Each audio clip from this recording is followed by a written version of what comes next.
Welcome to my channel Accounts Accuracy. Today we are going to study about partnership fundamentals. Now in this chapter we will study about partnership, profit and loss account, and I would explain it with an example how the profit and loss appropriation account is made. Now I would like to take you back to class 11 where you had read final accounts, and this final accounts we were preparing just to know the profit and loss of any sole trading business. So suppose if there is one single proprietor, then at the end of his accounting period, he prepares final accounts, that is trading account, profit and loss account and balance sheet at the end of the accounting year in order to know the profit or loss he incurs during the year. Now, once he knows the profit, the entire profit belongs to him. Isn't that? The entire profit or loss is suffered by the single sole proprietor. But in case there is partnership, in standard 12, you will study about partnership fundamentals. That means what happens in case of partnership. Because if there will be more than one person, that is two or more than two persons, in that case, that profit will definitely get divided among the rest of the partners. So in that case, what happens? Let us see. Now, as you know, in profit and loss account, after deducting all the expenses, we were getting the net profit.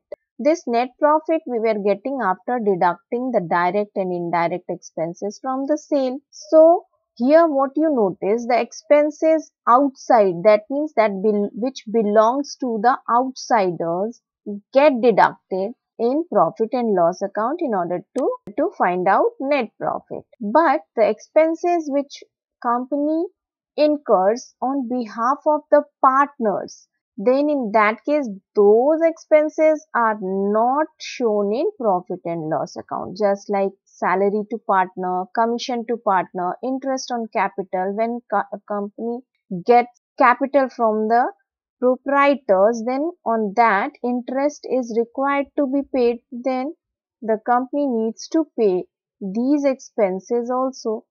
Although these expenses belongs to the partners, these are internal expenses, but as you know, according to company's law, partners and company both are two different persons in the eyes of law.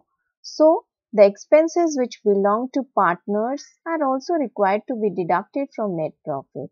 Hence, the another account is prepared in order to show the expenses which belongs to partners. Now, as you know, this net profit is just allocated among the partners.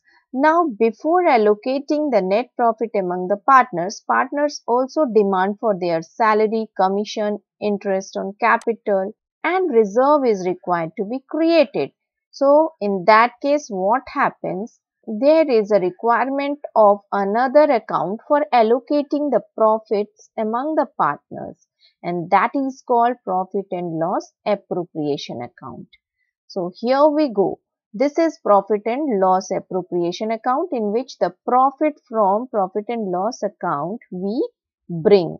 So now from here your chapter begins, that how this profit comes from. You have to remember, in the sum the profit which you will get will be the profit which is from profit and loss account, which is incurred from profit and loss account. So in your sum, you will get profit or loss. If you will get loss, you will write at the debit side. If there is profit, it will be written at the credit side. Diagonally, we bring the profit and loss.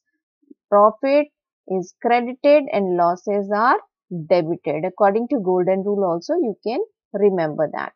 Now, you know that this profit is allocated among the partners. The allocation means divided among the partners. That means if any partner has provided capital to the firm, then firm will have to pay interest on his capital.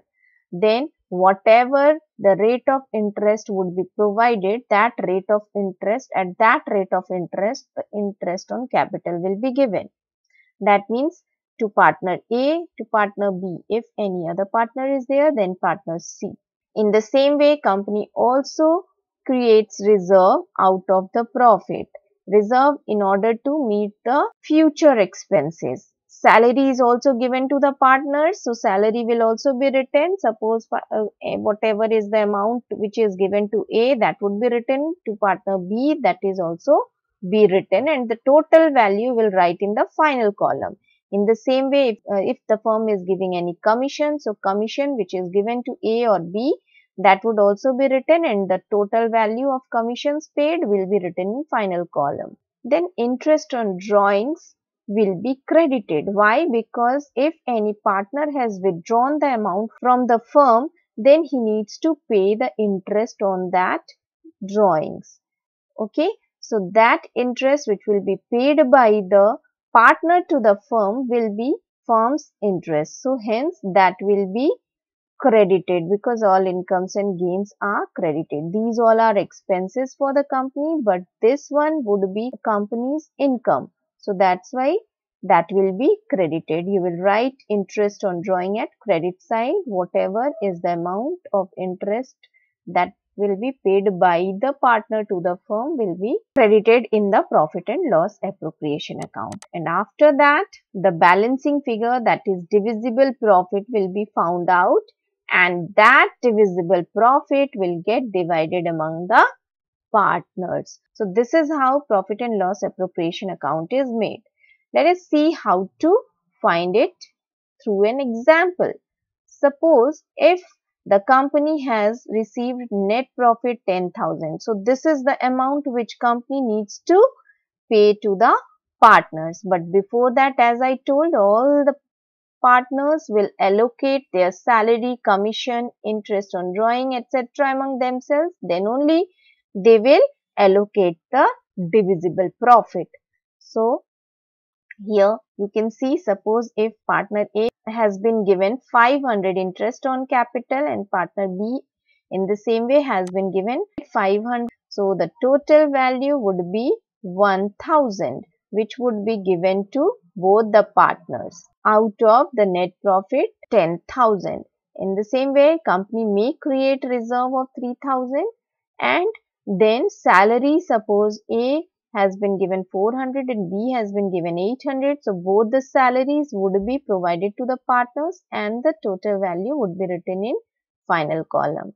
After that, you are supposed to find out the divisible profit. If commission would be there, commission to the partners could also be debited. And at last, we just write the balancing figure. Here the balancing figure, after deducting this 5,200 from 10,000, we are getting 4,800. So this 4,800 is the balancing figure, and this 4,800 will be divided among the partners in their profit sharing ratio. Suppose here the ratio is 2:3, that means 2 by 5 and 3 by 5. So 2 by 5 of 4,800 is 1920, and 3 by 5 of 4,800 would be 2800. That means 2 by 5 into 4,800. You can do it in calculator. You will get 1920. And again 3 by 5, that means 3 by 5 into 4,800. You will get 2,880. So these two are the profit, divisible profit, which would be received by partner A and partner B. But in case of sole proprietorship, this 10,000 entirely belongs to the single sole proprietor. But as you know, here two persons are there. So that's why first of all, they will get their salary, commission, they will create reserve out of profit, interest on capital will also be given to the partners. If any drawings remains, that will get added to the profit and loss account. After deducting all these expenses belonging to the partners, the leftover amount, that is divisible profit, will be divided among the partners. This 10,000 directly doesn't get divided among the partners. Before that, we deduct all these rest of the expenses. The only one thing gets added to it, that is interest on drawings. Now, if in case any partnership firm doesn't have the partnership deed, then in that case what happens? The case becomes different. So here I would like to tell about the partnership deed. When the partnership firm is made, when the partners start up the business, they just settle their all terms and conditions in partnership deed. Why? So that any problem or quarrel could not happen in future. If such dispute arises, they refer to the partnership deed. In partnership deed, many things they just discuss among themselves and jot down. Just like in how much interest on drawing will be given, how much interest on capital will be given, what capital contributions are there of each partner, how much profit sharing ratio would be there among themselves. But in all these, when you find out, you just follow the ratios provided in the partnership deed. So all these ratios among themselves, they decide in partnership deed. But if this partnership deed they forget or somehow they don't make at the beginning, then in case if they fight among themselves, what are the rules that is followed? How they settle the dispute? For that you have to remember, if no partnership deed is there, that means in the absence of partnership deed, the provisions of Indian Partnership Act 1932 is applied to settle the dispute among the partners. They can't share the profit and loss account according to any particular ratio. If no partnership deed is there, it has to be equally divided. All the profit and losses will equally be divided among the partners at the time of dispute because they haven't prepared any partnership deed. Interest on capital is also not allowed. No interest on drawing is charged by the partners, and interest on advance, that is loan by the partners, on that the company or firm requires to pay 6% interest to that particular partner. And then no remuneration is given to any partner. No admission of any partner could be possible unless and until all the partners give their consent. They become agree to admit them. So only two things you have to remember, that is profit and loss is shared equally, and if any interest on loan remains, that then the company pays only 6% interest on loan to that particular partner. Otherwise, nothing is given. No interest on capital, no interest on drawings, no remuneration to any partner. I could explain you again with so here you see how it is shown in the profit and loss appropriation account. The same profit and loss, I have taken the same amount of profit, that is 10,000.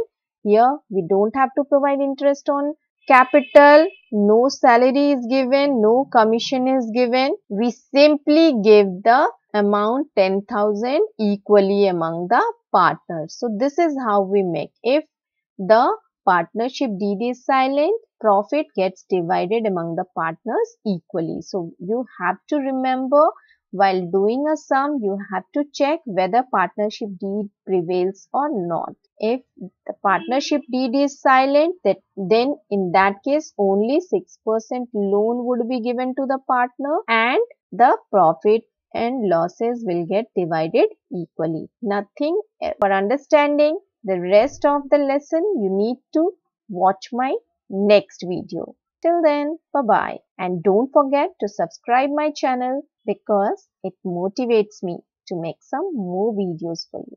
Thank you.